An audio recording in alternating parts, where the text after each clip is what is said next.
درود پاک پڑھیں صلی اللہ علیہ وسلم صلی اللہ علیہ وسلم صلاۃ و سلام علیک یا رسول اللہ صلی اللہ علیہ وسلم۔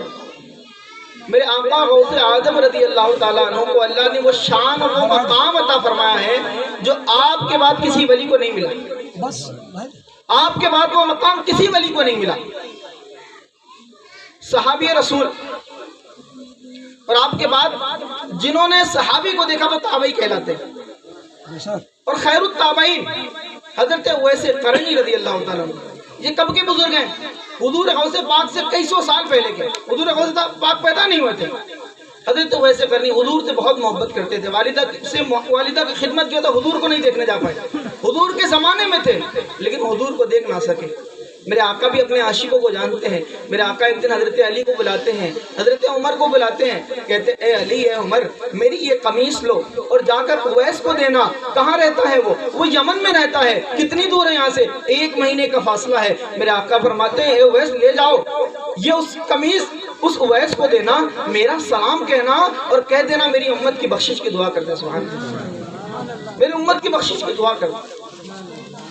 حضرت اویس قرنی حضرت علی رضی اللہ تعالیٰ وہ قمیص لے کے نکلے۔ اب ڈسٹرب نہ کریں، پیسہ نہ کریں، ڈسٹرب نہ کریں۔ حضرت اویس قرنی رضی اللہ تعالیٰ لے کے پہنچے، قمیص لے کے پہنچے۔ قمیص دیا، کس کو دیا؟ حضرت اویس قرنی کو۔ کس نے دیا؟ حضرت علی حضرت عمر نے دیا۔ اور کیا کہا؟ کہتے ہیں یہ میرے آقا نے تمہیں دیا ہے، یہ لے لو، یہ تحفہ ہے۔ اور کہا ہے سلام بھی کہا ہے، اور کہا ہے میری امت کی بخشش کی دعا کر دینا، میری امت کی بخشش کی دعا کر دینا۔ حضرت اویس قرنی جب یہ سنتے ہیں مچل جاتے ہیں، سلام کے جواب دیتے ہیں، سجدے میں چلے جاتے ہیں، سجدے میں گر گئے۔ اب دعا کرتے ہیں یا اللہ میرے محبوب کی امت کو بخش دے، میرے محبوب کی امت کو بخش دے۔ کس کے لیے دعا؟ ہمارے لیے دعا، ہم حضور کا امتی، ہمارے لیے دعا۔ دعا کیا ہو رہی ہے؟ اللہ میرے محبوب کی امت کو بخش دے۔ حضرت اویس قرنی کہتے ہیں غیب سے آواز آئی، غیب سے ایک ندا آئی، اے اویس میں نے اپنے محبوب کی آدھی امت کو بخش دیا۔ سبحان اللہ، آدھی امت کو بخش دیا۔ حضرت اویس قرنی کہتے ہیں مولا آدھی امت۔ پھر آواز آتی ہے اے اویس آدھی امت میں نے تمہاری دعا سے بخش دی ہے اور آدھی غوث اعظم کی شفاعت سے بخش دوں گا۔ سبحان اللہ، یہ شان ہے میرے غوث اعظم کی۔ حضرت اویس قرنی کہتے ہیں مولا یہ غوث اعظم ہے کون؟ آواز آتی ہے وہ ابھی پیدا نہیں ہو۔ سبحان اللہ، کہتے ہیں میں زیارت کرنا چاہتا ہوں، نہیں ہو سکتی۔ کہتے ہیں غوث اعظم بغداد میں پیدا ہوگا، اپنی ولایت کا اعلان کرے گا، وہ تمام اولین آخرین کے لیے بروز قیامت تک حجت ہوگا، اور وہ اعلان کرے گا میرا یہ قدم تمام اولیاء کی گردن پر ہے، جو اس کی بات مانے گا، جو اسے قبول کرے گا، میں اسے اپنا ولی بنا لوں گا۔ حضرت اویس قرنی ہے، کتنے عرصے پہلے کی بات ہے، کئی سو سال پہلے کی۔ کیا کہتے ہیں مولا میں وہ زمانہ پاؤں نہ پاؤں، مولا میں ان کو دیکھوں نہ دیکھوں، میں آج ہی قبول کرتا ہوں، میں کہتا ہوں میرا ان کا قدم میری بھی گردن پر ہے۔ سبحان اللہ، واہ کیا مرتبہ اے غوث بالا تیرا، اونچے اونچوں کے سروں سے قدم والا تیرا۔ میرے آقا غوث اعظم کو یہ ولایت کا مرتبہ کس نے عطا کیا؟